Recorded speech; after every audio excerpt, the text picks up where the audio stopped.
सतारा चुनने से अब भाई साहब के ख्वाब देखना शुरू हो चुकी है। जिस हिसाब से सतारा ने ये देखा कि भाई इसके पास पैसा बहुत है, तो ये ऐसा ऐसा जंगीर से दूर होती जा रही है। और जंगीर ने जब अपनी आंखों के साथ, जब अपनी आंखों के सामने ये रवैया देखा है सतारा का कि भाई ये किस हिसाब से इस बंदे के पीछे मर रही है, तो ऐसा ऐसा जंगीर को सतारा से नफरत होना शुरू हो चुकी है। अब आगे जाकर जंगीर क्या कदम उठाएगा, क्या सतारा को जंगीर तलाक भी दे सकता है? इस दिन से भाई साहब ने सतारा को देखा है, तो उसके बाद ये सतारा के पीछे मुकम्मल तौर पर पागल हो चुका है और ये सतारा को 3 से 4 नंबर समझता है। और भाई साहब को इस बात का भी यकीन है कि भाई ये बहुत जल्दी मेरे जाल में फंस जाएगी और ये लालची किस्म की लड़की है। जब इससे मैं पैसा दिखाऊंगा, बड़े बड़े ख्वाब दिखाऊंगा, तो ये मेरी बातें मानना शुरू कर देगी।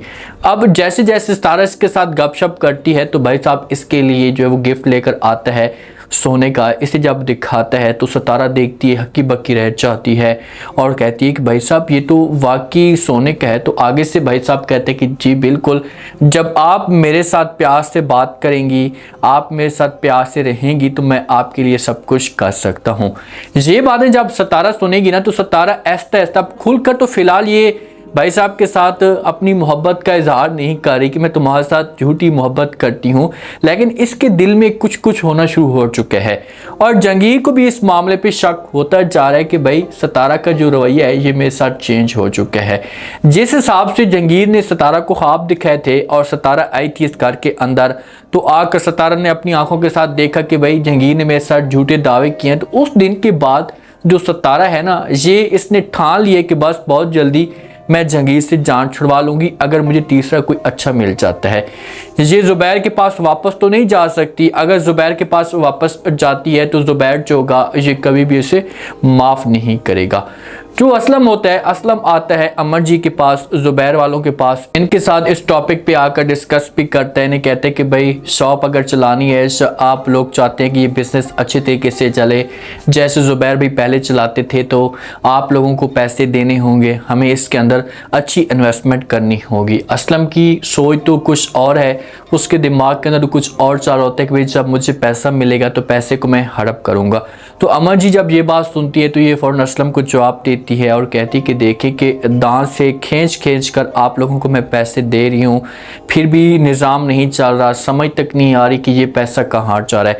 तो साथ में सिद्रा मौजूद होती है। अब सिद्रा के पास तो कोई और ऑप्शन बचे नहीं है। सिद्रा भी इसी आस पे बैठी थी, इसी आस पे इसका गुजारा चल रहा था कि भाई चलो शॉप से पैसे आ जाते हैं, सर्कट चल जाता है। तो अमर जी को कहती कि जल्दी से जो घड़ी आप लोगों के पास है इसको बेचें, या जितना भी आप लोगों के पास कोई बच्चा कुछ सेवर है उसको बेचें, इन्हें पैसे दे दें ताकि ये अपना निज़ाम चलाएं, शॉप के अंदर इन्वेस्टमेंट करें। तो इतने में असलम बोल पड़ता है और सिद्रा को कहते हैं कि नहीं, आप लोगों को ये जहमत करने की कोई भी ज़रूरत नहीं है, आप लोग परेशान ना हो, मैं कुछ हल निकालता हूँ। अब असलम की कोई ना कोई सोच होगी, ये ऐसे इनके ऊपर इतना बड़ा मेहरबान नहीं हो सकता। इनको मना कर देता है कि भाई आप लोगों को ये घड़ी या ये सब कुछ बेचने की कोई भी ज़रूरत नहीं है, मैं जुगाड़ लगाता हूँ। या इनको ये सूद पे पैसे देगा या कुछ ना कुछ ऐसा निज़ाम लगाएगा कि ये सारी के साथ जो शॉप होगी ये असलम के कंट्रोल में आ जाएगी। फिर मुकम्मल तौर पर इन लोगों को फारिग कर देगा। इन लोगों को कहेगा कि भाई मेरे इतने पैसे हैं आप लोगों के ऊपर, ये पैसे आप लोग मुझे दे दें, उसके बाद अगर आप लोग अपनी शॉप वापस लेना चाहते हैं तो ले सकते हैं। और इनके पास तो पैसे ही नहीं होंगे, तो फिर ज़ुबैर के हाथ से सब कुछ चला जाएगा। ज़ुबैर को इस बात का पता है, ज़ुबैर ये समझता है कि भाई इस वक्त हर चीज़ हमारे गेम से, हमारे हाथ से निकल चुकी है, लेकिन ये बेबस है। अपनी माँ को या अपनी बहन को बार बार मना करने की कोशिश भी करता है, उनको इस मामले पे समझाते कि भाई आप लोग दुकान का हिसाब किताब लिया करें, तो वो नहीं लेते। ज़ुबैर तो ये जानता है कि भाई मेरी दुकान को ये लोग नुकसान दे सकते हैं, लेकिन सिद्रा नहीं बात सुनती, वो इनकार कर देती है कि भाई आप इस वक्त किसी भी काम के नहीं हैं, तो हमें आप ये मशवरे ना ही दें। जब एक इंसान लाचार हो जाता है या उसकी वैल्यू या उसके पास पैसा ख़त्म हो जाता है, तो फिर वो किसी भी काम का नहीं रहता।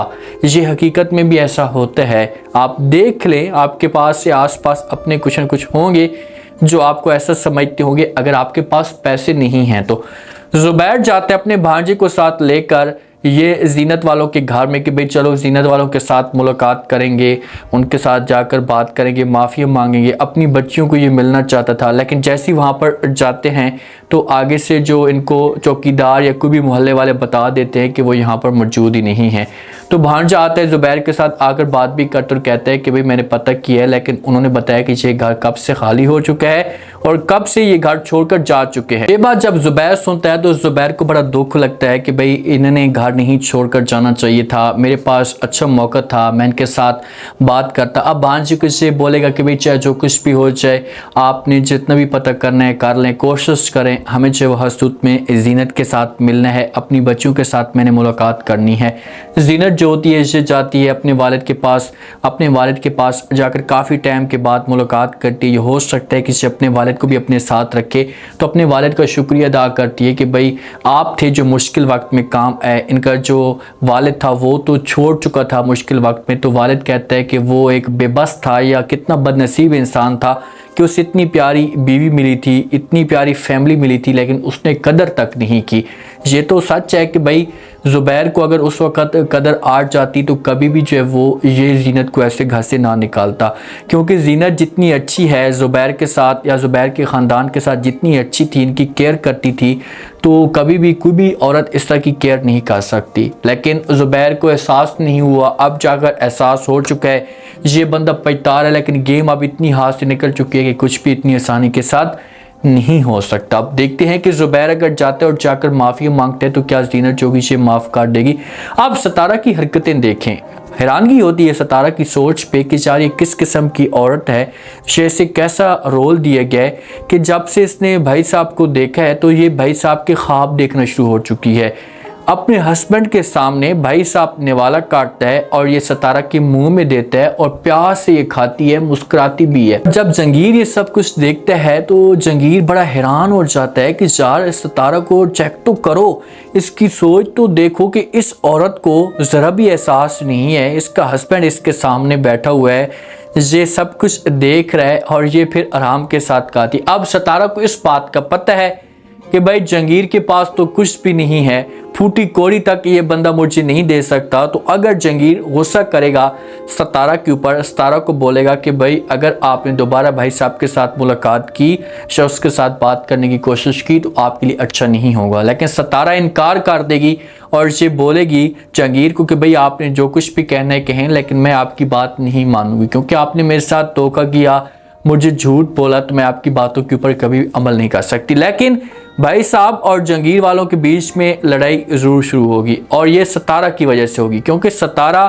भाई की कंट्रोल में आ जाएगी और जंगीर को इस मामले पे दुख होगा, इससे सब कुछ बर्दाश्त नहीं होगा और फिर भाई साहब के साथ इससे लड़ाई करेगा। अब देखते हैं कि नेक्स्ट एपिसोड के अंदर क्या ट्विस्ट पैदा होता है। क्या सतारा जो होगी इसे तीसरा सेलेक्ट कर पाती है या जंगीर जो होगा इसे रोक लेगा। उम्मीद है आज का रिव्यू, आज के टीजर आप लोगों को पसंद आया होगा। आपने कमेंट सेक्शन में लास्ट में बताना आपको क्या लगता है, क्या नेक्स्ट आने वाले के साथ में सतारा और भाई साहब के बीच में मामलात जो होंगे ये क्लियर हो सकते हैं। अगर जंगीर को कोई लालच दी जाती है, जंगीर को किसी भी मामले पे फंसाया जाता है, तो क्या जंगीर जो होगा इसे सतारा को इजाज़त दे देगा। लास्ट में फीडबैक दें और सब्सक्राइब भी लास्ट में कर दें। शुक्रिया, अल्लाह हाफ़िज़।